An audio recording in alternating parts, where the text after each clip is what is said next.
നെവിൻകുട്ടാ, എന്തോ നല്ല പാട്ട്, ബ്യൂട്ടിഫുൾ സോങ് സെലക്ഷൻ. ഓൻ നന്നായിട്ട് പാടിയിട്ടു. മോനെ അനുപല്ലവി തൊട്ടാണ് ഒരു ടേക്ക് ഓഫ് വന്നത്. പല്ലവി ഒന്ന് ഇങ്ങനെ ആടി പോയെങ്കിലും അനുപല്ലവി കഴിഞ്ഞ് ഒരു ചെറിയ സംശയം ഉണ്ടായിരുന്നു, ആ ടോപ്പ് പോർഷൻ പോകുമോന്ന്. അവിടെ ബ്യൂട്ടിഫുൾ ആയിരുന്നു, നന്നായിട്ട് പോയി. മോൻ തന്നെ എൻജോയ് ചെയ്ത് പാടിയോ? അത് നമ്മൾ തന്നെ ആസ്വദിക്കുക. ആദ്യം നമ്മുടെ പാട്ട് നമ്മൾ തന്നെ ആസ്വദിക്കുക. അപ്പൊ എന്ത് പറ്റുമെന്ന് പറഞ്ഞാൽ മറ്റുള്ളവർ നാച്ചുറലി ആസ്വദിക്കും.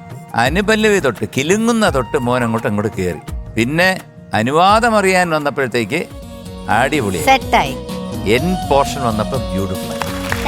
ഇതാണ് ഇന്നിവിടെ സംഭവിച്ചത്.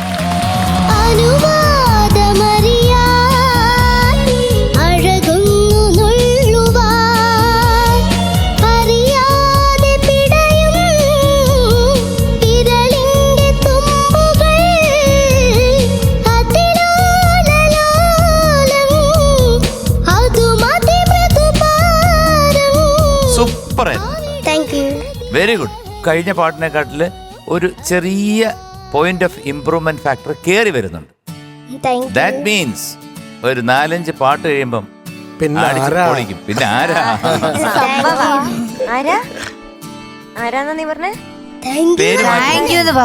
ഞാൻ വിചാരിച്ചൊരു 5-6 പാട്ട് കഴിയുമ്പോ ആരാന്ന് ചോദിച്ചാൽ യേശുദാസ്. അവൻ അങ്ങനെയൊന്നും പറയത്തില്ല, അവൻ മിടുക്കൻ ചെറുക്കനാണ്, അവൻ സൽസ്വഭാവിയാണ്. ഒരു കാര്യം ശ്രദ്ധിച്ചോ, എല്ലാരും പാടും ഇങ്ങനൊക്കെ പോവല്ലോ, അവൻ ഒറ്റ അനക്കമില്ലാതെ നിന്ന് പാടിയത്. അവൻ റൈറ്റ് ഹാൻഡ് ഒരു സംഗതി പാടുമ്പോൾ അനങ്ങിയിട്ട് പോലും. അതൊരു വലിയ കഴിവാണ്. ഇത്തവണത്തെ പിള്ളേരെല്ലാം ജാംബോമാരാ, ജാംബോവാദികളും. ഇഷ്ടപ്പെട്ടു മോനെ, വെരി ഗുഡ്. അസലായിട്ട് പാടി. എന്നുവെച്ചാൽ എനിക്ക് മെബിൻ്റെ വോയിസിലുള്ള ഒരു ഇന്നസെൻസ് ആണ് ഒരുപാട് ഇഷ്ടപ്പെടുന്നു. മെബിൻ്റെ വോയിസ് വളരെ യുണീക്കാണ്, ഒരു ക്ലീൻ വോയിസാണ്. എത്ര ഹൈയപ്പ് അവിടെ ഒരു സ്ഥലത്തിൽ സ്ട്രെയിൻ വന്നു, എന്നാലും ബാക്കി സംഗതി ആ മെല്ലെ പാടുമ്പോഴും ഒരു സ്വീറ്റ്നെസ്, ഒരു ഓപ്പൺനെസ്, ഒരു ഒളിവ് ഒന്നുമില്ലാതെ, ഒരു കള്ളം ഒന്നുമില്ലാതെ ഒരു ബ്യൂട്ടിഫുൾ, അങ്ങനെ ഓപ്പൺ ജെന്യുവൻ വോയിസാണ് അത്. Beautiful. Keep it up. Okay. ഇപ്പം പറഞ്ഞ കാര്യങ്ങൾ തന്നെ മോൻ സ്ലോ ആയിട്ട് തുടങ്ങി, കുറച്ച് കഴിയുമ്പോൾ വാമപ്പായി, ലാസ്റ്റ് ആയപ്പോൾ കസറി അല്ലേ. എനിക്കൊരാഗ്രഹമുണ്ട്, ഇതിപ്പോൾ ഒരു പെർഫോമൻസ് കൈൻഡ് ഓഫ് സോങ് ആയിട്ട് എനിക്ക് ഫീൽ ചെയ്തത്. പാട്ട് മോൻ കുറച്ചും കൂടെ ഒന്ന് ആക്റ്റീവായിട്ട് ഒന്ന് മൂവൊക്കെ ചെയ്തിരുന്നെങ്കിൽ എന്ന് ഞാൻ ആഗ്രഹിച്ചു, മനസ്സാ വാച കർമ്മണ.